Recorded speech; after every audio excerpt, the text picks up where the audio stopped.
সংবাদমেল সম্বোধন কৰি বীৰ লাচিত সেনাৰ নেতা শৃংখল চলিহাই বীৰ লাচিত সেনাৰ সৈনিকৰ মুক্তিৰ দাবী উত্থাপন কৰিলে। একেটা সময়তে শৃংখল চলিহাই আন কেইবাটাও দাবী উত্থাপন কৰিছে। ৰৈ ৰৈ বিনালে শুভ মুক্তি লাভ কৰিব 31 অক্টোবৰত ৰৈ ৰৈ বিনালেৰ সফল কামনা কৰিছে। জুবিন গাৰ্গে ন্যায় পাবই লাগিব সেই দাবী শৃংখল চলিহাই উত্থাপন কৰিছে। আৰু একেটা সময়তে ৰন্তুপানী ফুকন সহ বীৰ লাচিত সেনাৰ সৈনিকসকলক গ্ৰেপ্তাৰ কৰাৰ পিছত মুক্তিৰ দাবী উত্থাপন কৰি শৃংখল চলিহা সংবাদমেলত সৰব হৈ পৰিল। অসুস্থ দেহাৰে সংবাদমেল সম্বোধন কৰিলে শৃংখল চলিহা। আমি আপোনালোকক সংবাদমেল দেখুৱাব বিচাৰিছোঁ এই মুহূৰ্তত শৃংখল চলিহাৰ। আৰু শৃংখল চলিহা ইতিমধ্যে এই সংবাদমেলৰ জৰিয়তে বীৰ লাচিত সেনাৰ সৈনিকসকলৰ মুক্তিৰ দাবী উত্থাপন কৰিছে। জুবিন গাৰ্গৰ শেষৰখন ছবি ৰৈ ৰৈ বিনালেৰ সফলতা কামনা কৰিছে। জুবিন গাৰ্গে ন্যায় পাবই লাগিব, ন্যায়ৰ দাবীত বীৰ লাচিত সেনা সদায়ে অটল থাকিব, এই মন্তব্য কৰিছে শৃংখল চলিহাই।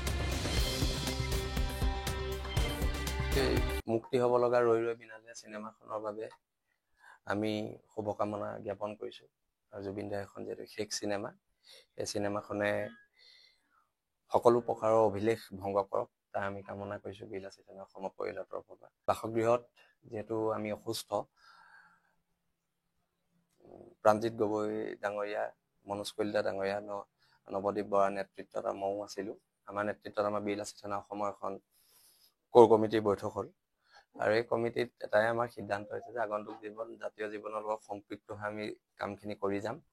আৰু যিখিনি আমাৰ ভুল হৈছিলে এই ভুলখিনি শুধৰণিৰ ক্ষেত্ৰত আমি অসমৰ ৰাইজৰ মাজলৈ যাম। পুনৰ অসমৰ ৰাইজৰ দিহা পৰামৰ্শ মতে আমি আগন্তুক দিনত জাতীয় জীৱনৰ যিটো আমাৰ যাত্ৰা অটলদম্য অদেয় স্থিতিত আমি আছোঁ। আৰু এই স্থিতি আমাৰ আগন্তুক দিনত অসমৰ জনগণৰ লগত আমি পাতি এইখিনি ঠিক কৰিম।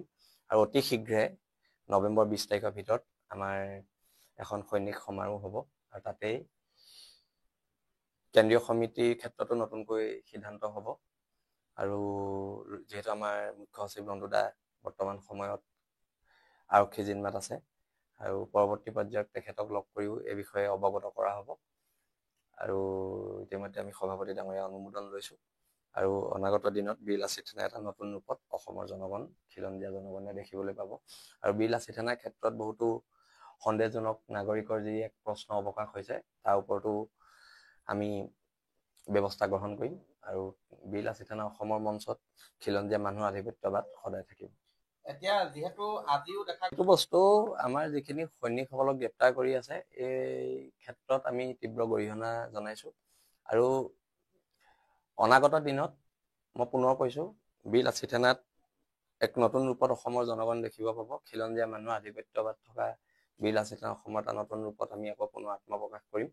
আৰু এতিয়া কথাটো হৈছে কি, যিখিনি আমাৰ সিদ্ধান্ত হৈছে এই সিদ্ধান্তখিনি আমি অতি শীঘ্ৰে কাৰ্যকৰী কৰিম। 24 ঘণ্টাৰ বিষয়ে আমাৰ বিভিন্ন সৈনিকক ইতিমধ্যে গ্ৰেপ্তাৰ কৰা হৈছে।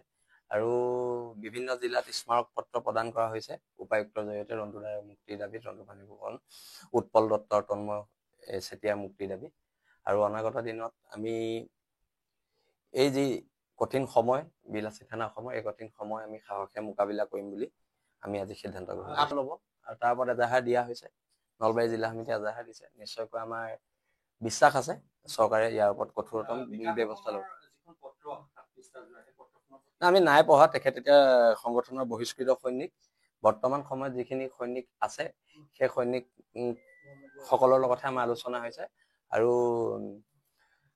অনাগত দিনত যিখিনি আমি এনকুৱাৰী কমিটি বহাইছোঁ এই সংগঠনৰ মাজমজিয়াত, সেই এনকুৱাৰী কমিটি প্ৰতিবেদনৰ পিছতহে বহিষ্কৃত যিসকল আমাৰ কৰ্মী বা নেতা আছে তেওঁলোকৰ ওপৰত সিদ্ধান্ত গ্ৰহণ কৰা।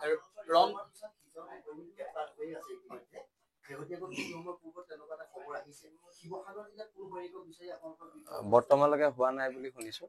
আৰু শিৱসাগৰত এতিয়ালৈকে হোৱা নাই, কিন্তু বিভিন্ন জিলাত আমাৰ সৈনিক আটক হৈছে। আটক হোৱা কথাটো সত্য।